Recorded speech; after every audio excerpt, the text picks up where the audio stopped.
चलिए जान लेते हैं देश और दुनिया की तमाम बड़ी खबरों को सिर्फ 10 मिनट में। लेकिन अभी तक आपने इस वीडियो को लाइक नहीं किया तो लाइक कर दीजिएगा और चैनल को भी सब्सक्राइब कर दीजिएगा। बांग्लादेश के चीफ जस्टिस ने दिया इस्तीफा। प्रदर्शनकारियों ने दोपहर तक का दिया था अल्टीमेटम। बांग्लादेश में सुप्रीम कोर्ट के चीफ जस्टिस ओबेदुल हसन ने न्यायपालिका के प्रमुख पद से इस्तीफा दे दिया है। प्रदर्शनकारियों ने शनिवार को ढाका में सुप्रीम कोर्ट को घेर लिया। इसके बाद चीफ जस्टिस सहित सभी जजों को दोपहर 1 बजे तक इस्तीफा देने को कहा गया। शेख हसीना के देश छोड़ जाने के बाद वहां मोहम्मद यूनुस की अगुवाई में नई सरकार बन चुकी है।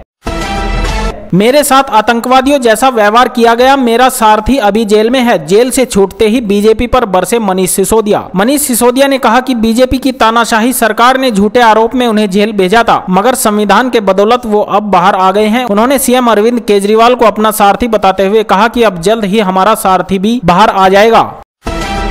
मैया सम्मान योजना की पहली किस्त रक्षाबंधन पर मिलेगी। हर महीने की 15 तारीख को बैंक खाते में सीधे पहुंचेगी राशि। झारखंड के मुख्यमंत्री हेमंत सोरेन के आदेश के बाद मैया सम्मान योजना के लिए प्राप्त होने वाले आवेदन की प्रक्रिया में तेजी आई है। इस योजना के जरिए झारखंड 48 लाख बहन बेटियों को इस योजना से जोड़ेगी। इसी क्रम में मुख्यमंत्री इसी महीने रक्षाबंधन के मौके पर चुने गए लाभुकों को योजना की पहली किस्त की राशि भेजेंगे। वक्फ बिल पर सियासत तेज, अखिलेश राहुल कर रहे हैं विरोध। इधर सरकार के समर्थन में आए कई मुस्लिम। वक्फ संशोधन बिल को लेकर एक तरफ जहां देश में सियासत तेज हो गई है, वहीं दूसरी तरफ संसद से लेकर सड़क तक बयानबाजी हो रही है। वहीं अब इस बिल को लेकर मोदी सरकार को मुसलमानों का समर्थन मिल रहा है। मिली जानकारी के मुताबिक संसद में विपक्ष के विरोध के बीच वक्फ संशोधन बिल को अब कुछ मुस्लिम संगठनों ने अपना समर्थन दिया है। हमें भारत आने दो, पानी में खड़े होकर बीएसएफ से मिन्नतें कर रहे हैं हजारों बांग्लादेशी हिंदू, लगा रहे हैं जय श्री राम के नारे। बांग्लादेश में फैली अशांति के बीच हजारों की तादाद में बांग्लादेशी हिंदू बंगाल के कूच बिहार के सीतालकुची में बॉर्डर के नजदीक मौजूद हैं। इन लोगों ने बीएसएफ से अनुरोध किया है कि उन्हें भारत में प्रवेश करने का मौका दिया जाए। हालांकि बीएसएफ सीमा सुरक्षा को लेकर पूरी तरह अलर्ट है। बंगाल के उत्तर 24 परगना में पिछले कुछ दिनों से बांग्लादेश से लोग आ रहे हैं। लंबे समय तक भारत में ही रुक सकती है शेख हसीना। यूएस ब्रिटेन के हाथ खींचने के बाद अब इन देशों में तलाशे जा रहे हैं विकल्प। जी हां, अंतरिम सरकार बनने के बाद बांग्लादेश में हिंसा की घटनाएं लगभग थम गई हैं। अपना देश छोड़ भारत भागकर आई पूर्व पीएम शेख हसीना को लेकर नया अपडेट सामने आया है कि वो ज्यादा समय तक भारत में रहने वाली हैं। हालांकि दूसरे देशों में उनके जाने को लेकर अभी भी बातचीत का दौर जारी है। 17 महीने बाद सच्चाई और ईमानदारी की जीत हुई, जेल के ताले टूटेंगे। मनीष सिसोदिया ने बीजेपी पर साधा निशाना। दिल्ली के पूर्व उप मुख्यमंत्री मनीष सिसोदिया को सुप्रीम कोर्ट से बेल मिल गई है और वह बाहर आ चुके हैं। इस दौरान मनीष सिसोदिया के निशाने पर बीजेपी और केंद्र सरकार रही। मनीष सिसोदिया ने कहा कि हमारे असली साथी अरविंद केजरीवाल अभी भी जेल में बंद है और वह जल्द ही बाहर आएंगे। इसके बाद मनीष सिसोदिया ने नारे लगाए कि जेल के ताले टूटेंगे, अरविंद केजरीवाल छूटेंगे। इंडियन आर्मी की जय बचाओ अभियान के बाद वायनाड में भारतीय सेना के जवानों को मिली भावपूर्ण विदाई। भारतीय सेना ने वायनाड में 10 दिवसीय बचाओ अभियान पूरा किया है। इसके बाद वहां के स्थानीय लोगों और प्रशासन ने कर्मियों को भावभीनी विदाई दी। बता दें कि वायनाड भूस्खलन में 400 से अधिक लोगों की मौत हुई थी और 130 से अधिक लोग अभी भी लापता हैं। 8 नई रेल परियोजनाओं को कैबिनेट की मंजूरी। बिहार, झारखंड समेत पूर्वोत्तर के राज्यों को मिलेगा बड़ा फायदा। केंद्र सरकार ने 8 नई रेल लाइन परियोजनाओं को मंजूरी दी है। इनसे रेल यात्रा में सहजता, माल ढुलाई की लागत में कमी के साथ साथ राज्यों के बीच संपर्क बढ़ाने में मदद मिलेगी। इसका सबसे ज्यादा फायदा बिहार, झारखंड, ओडिशा, बंगाल और महाराष्ट्र समेत पूर्वोत्तर के राज्यों को मिलेगा। पीएम मोदी ने पहलवान अमन को कांस्य पदक जीतने पर दी बधाई। बोले, पूरा देश मना रहा है जश्न। प्रधानमंत्री नरेंद्र मोदी ने शुक्रवार को अमन सहरावत को कांस्य पदक जीतने पर बधाई दी है। मोदी ने एक्स पर लिखा कि हमारे पहलवानों की बदौलत हमें और भी गर्व हुआ। पेरिस ओलंपिक में पुरुषों की फ्री स्टाइल 57 किलोग्राम स्पर्धा में कांस्य पदक जीतने के लिए अमन सहरावत को बधाई। रूसी सेना में अभी भी हैं 69 भारतीय। स्वदेश लाने की कोशिश में केंद्र सरकार। विदेश मंत्री बोले, गलत तरीके से हुई थी भर्ती। विदेश मंत्री एस जयशंकर ने शुक्रवार को लोकसभा में जानकारी दी है कि अभी भी 69 भारतीय रूसी सेना में हैं और सरकार इनके स्वदेश वापसी की कोशिश में लगी है। विदेश मंत्री ने स्वीकार किया कि कई भारतीयों को गलत सूचनाओं के आधार पर रूसी सेना में भर्ती किया गया है।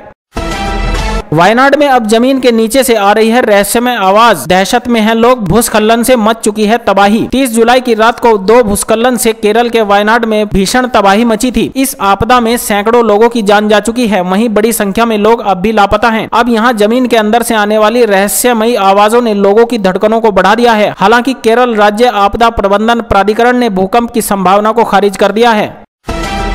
खतरे में नहीं डाल सकते लाखों छात्रों का करियर, नीट पीजी परीक्षा स्थगित करने से सुप्रीम कोर्ट का इनकार। उच्चतम न्यायालय ने 11 अगस्त को होने वाली नीट पीजी परीक्षा को स्थगित करने की मांग से संबंधित याचिका शुक्रवार को खारिज कर दी है। इसमें दावा किया गया था कि अभ्यर्थियों को ऐसे शहर आवंटित किए गए हैं जहां पहुंचना उनके लिए बेहद असुविधाजनक है। कोर्ट ने कहा कि वह 5 छात्रों के लिए 2 लाख छात्रों के करियर को खतरे में नहीं डाल सकते।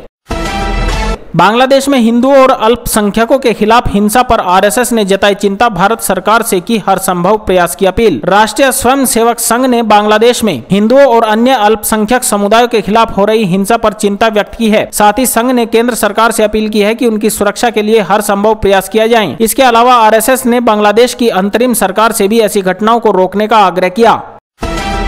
बांग्लादेश हिंसा पर भारत सरकार का बड़ा कदम, हालात पर नजर रखने के लिए गठित की समिति। बांग्लादेश के मौजूदा हालात को लेकर भारत सरकार सतर्क है। अब केंद्र सरकार ने बड़ा कदम उठाया है। केंद्रीय गृह मंत्री अमित शाह ने ट्वीट कर जानकारी दी कि सीमा पर नजर रखने की खातिर सरकार ने एक समिति का गठन किया है। सीमा सुरक्षा बल के पूर्वी कमान के एडीजी को समिति का अध्यक्ष बनाया गया है। हिजाब पर प्रतिबंध तो तिलक बिंदी पर क्यों नहीं, सुप्रीम कोर्ट ने कॉलेज के आदेश पर उठाए सवाल। कॉलेज परिसर में हिजाब, बुर्का और नकाब पहनने पर पाबंदी को लेकर सुप्रीम कोर्ट में आज सुनवाई हुई। पीठ ने मुस्लिम छात्रों के लिए ड्रेस कोड को लेकर उत्पन्न नए विवाद के केंद्र में आए कॉलेज प्रशासन से कहा, छात्राओं को यह चयन करने की आजादी होनी चाहिए कि वे क्या पहने और कॉलेज उन पर दबाव नहीं डाल सकता। कट्टरपंथी अमृतपाल सिंह को सुप्रीम कोर्ट से राहत, सांसदी के खिलाफ दायर याचिका हुई खारिज। सुप्रीम कोर्ट ने जेल में बंद कट्टरपंथी अमृतपाल सिंह के लोकसभा सांसद के रूप में निर्वाचन के खिलाफ याचिका खारिज कर दी है। अमृतपाल सिंह पंजाब के खंडूर साहिब से निर्दलीय सांसद निर्वाचित हुआ है। अमृतपाल इस समय असम की डिब्रूगढ़ जेल में बंद है। जगदीप धनखड़ के खिलाफ अविश्वास प्रस्ताव लाने पर विचार कर रहा है विपक्ष। 18वीं लोकसभा का पहला पूर्ण सत्र शुक्रवार को राज्यसभा में हंगामेदार रहा, क्योंकि विपक्षी दलों और सभापति जगदीप धनखड़ के बीच तीखी नोकझोंक हुई। इंडिया ब्लॉक की पार्टियों ने धनखड़ के खिलाफ अविश्वास प्रस्ताव या महाअभियोग प्रस्ताव लाने के लिए नोटिस देने पर भी विचार किया, जिसके बाद सोमवार को समाप्त होने वाला सत्र अनिश्चित काल के लिए स्थगित कर दिया गया। आम आदमी पार्टी में नंबर 2 मनीष सिसोदिया 17 महीने बाद जेल से छूटे, बाहर निकलते ही सुनीता केजरीवाल से की मुलाकात। दिल्ली शराब मामले में मनीष सिसोदिया को सुप्रीम कोर्ट से जमानत मिलने के बाद तिहाड़ जेल से बाहर आ गए हैं। आते ही उन्होंने पार्टी कार्यकर्ताओं के साथ अरविंद केजरीवाल की पत्नी सुनीता केजरीवाल से मुलाकात की। तिहाड़ जेल से रिहाई पर मनीष सिसोदिया बोले, 17 महीने बाद आजादी की पहली चाय। दिल्ली के पूर्व उप मुख्यमंत्री मनीष सिसोदिया को सुप्रीम कोर्ट से बड़ी राहत मिली, जिसके बाद बीती शाम को तिहाड़ जेल से रिहा हुए। रिहाई के बाद सिसोदिया ने अगले दिन शनिवार को सुबह चाय को लेकर अपने सोशल मीडिया पोस्ट करते हुए अपनी प्रतिक्रिया दी। सिसोदिया ने एक्स पर लिखा, आजादी की सुबह की पहली चाय 17 महीने बाद। जाने से पहले रौद्र रूप दिखाएगा मानसून, 18 राज्यों के लिए आईएमडी का अलर्ट जारी, पूरे देश में भारी बारिश की चेतावनी। मौसम विभाग ने आज और कल देश के कई राज्यों में भारी बारिश की चेतावनी जारी की है। आज 15 से अधिक राज्यों में भारी बारिश की संभावना जताई जा रही है। जम्मू कश्मीर और लद्दाख को छोड़कर कल भी लगभग सभी राज्यों में बारिश हो सकती है। उत्तर प्रदेश और बिहार में हो रही भारी बारिश के कारण गंगा, सरयू, बागमती, गंडक, यमुना और कोसी नदियां उफान पर हैं। उत्तर प्रदेश में घाट डूब गए हैं, जबकि बिहार में कई गाँव बाढ़ की चपेट में आ चुके हैं। भागलपुर, गया और पटना में लगेगी टेक्सटाइल इंडस्ट्री। केंद्र ने बिहार सरकार की कई योजनाओं को दी मंजूरी। केंद्र की मोदी सरकार इन दिनों बिहार पर अपनी खूब कृपा बरसा रही है। इसी क्रम में केंद्र सरकार ने बिहार को एक और सौगात से नवाजा है। दरअसल बिहार सरकार ने टेक्सटाइल इंडस्ट्री को लेकर केंद्र से कई योजनाओं की मांग की थी, जिसे केंद्र सरकार के वस्त्र मंत्रालय ने मंजूरी दे दी है। Delhi NCR late night food order में सबसे आगे, मसाला डोसा, पनीर बिरयानी और पनीर बटर मसाला को पसंद करते हैं सबसे ज्यादा लोग। भारत में ऑनलाइन फूड डिलीवरी प्लेटफॉर्म्स जैसे जोमैटो और स्विगी ने खाने के ऑर्डर को बेहद आसान बना दिया है। हाल ही में जोमैटो ने अपनी सालाना रिपोर्ट में खुलासा किया है कि 2023-24 के दौरान दिल्ली एनसीआर में देर रात के सबसे ज्यादा ऑर्डर आए हैं। वक्फ बोर्ड संशोधन बिल पर बोले टीएमसी सांसद शत्रुघ्न सिन्हा, जब ये विधेयक जेपीसी से आएगा तब होगा बड़ा खेला। वक्फ बोर्ड विधेयक मामले पर शत्रुघ्न सिन्हा ने कहा कि काफी विरोध है, रूलिंग पार्टी का भी विरोध है, कुछ अपने वोट बैंक के चलते विरोध नहीं कर रहे हैं, लेकिन विपक्ष का काफी विरोध है, खासकर इंडिया गठबंधन का। हमारा मानना है कि ये धार्मिक रूप से विभाजन करने की नीति है। पीएम मोदी को मिली जान से मारने की धमकी, 19 लोग हिरासत में। प्रधानमंत्री नरेंद्र मोदी को हाल ही में इंस्टाग्राम के माध्यम से जान से मारने की धमकी मिली है। इस धमकी ने पुलिस और सुरक्षा एजेंसियों के बीच हड़कंप मचा दिया है। धमकी की सूचना मिलते ही गृह मंत्रालय ने तुरंत कार्रवाई के निर्देश दिए हैं और डीग पुलिस ने मेवात इलाके में छापेमारी की। क्षेत्र में दबिश देकर लगभग 19 संदिग्धों को गिरफ्तार कर लिया गया है। बचपन में खो दिए माता पिता फिर भी नहीं मानी हार, दादा के आशीर्वाद से जीता कांस्य। भारतीय पहलवान अमन सहरावत ने पेरिस ओलंपिक 2024 में भारत के लिए एक और मेडल जीता है। उन्होंने पुरुषों के फ्रीस्टाइल 57 किलोग्राम भार वर्ग में ब्रॉन्ज मेडल हासिल किया है। अमन सहरावत का सफर काफी कठिन रहा। जब अमन सिर्फ 11 साल के थे तब उनकी मां की हार्ट अटैक से मौत हो गई। इसके कुछ समय बाद ही उनके पिता का भी निधन हो गया। डोनाल्ड ट्रंप की फ्लाइट में आई तकनीकी खराबी, इमरजेंसी लैंडिंग से बाल बाल बचे पूर्व राष्ट्रपति। अमेरिका के पूर्व राष्ट्रपति डोनाल्ड ट्रंप एक बार फिर से एक गंभीर स्थिति में बाल बाल बच गए हैं। शनिवार सुबह जब ट्रंप चुनावी रैली के लिए मोन्टाना जा रहे थे तभी उनके प्राइवेट जेट में तकनीकी खराबी आ गई। इसके चलते उड़ान के दौरान पायलट को इमरजेंसी लैंडिंग करनी पड़ी, जिससे एयरपोर्ट और पुलिस अधिकारियों के बीच हड़कंप मच गया। वक्फ संशोधन बिल पर केंद्र के फैसले का नीतीश के मंत्री ने किया स्वागत, कहा अल्पसंख्यक समुदाय की आशंकाओं का हो समाधान। राज्य सरकार में मंत्री विजय कुमार चौधरी ने एक बयान जारी कर केंद्र सरकार द्वारा वक्फ बोर्ड विधेयक 2024 का फैसला उचित एवं सराहनीय बताते हुए कहा कि जब से संशोधन विधेयक चर्चा में आया है तभी से अल्पसंख्यक समाज के लोगों में अनेक तरह की आशंकाएं एवं भ्रांतियां पनप रही हैं। 2 मिनट में 17,000 फीट से झूमते हुए गिरा प्लेन, सभी 62 यात्रियों की मौत। ब्राजील में क्रैश हुए प्लेन का वीडियो सामने आ गया है। हादसे में सभी 62 यात्रियों की मौत हो गई है। एयरलाइन ने यात्रियों के मारे जाने की पुष्टि की है। ये यात्री विमान 17,000 फीट की ऊंचाई छूने के बाद अचानक नीचे गिरना शुरू हो गया था। पेट्रोल और डीजल सस्ता, कीमतों में बदलाव, नए रेट जारी। भारतीय तेल निगम द्वारा हर दिन पेट्रोल और डीजल की नई कीमतें जारी की जाती हैं। 10 अगस्त शनिवार को भी पेट्रोल और डीजल की कीमतों में बदलाव किया गया है और नए रेट्स जारी किए गए हैं। अंतर्राष्ट्रीय बाजार में क्रूड ऑयल की कीमतों के आधार पर इन दरों को अपडेट किया जाता है।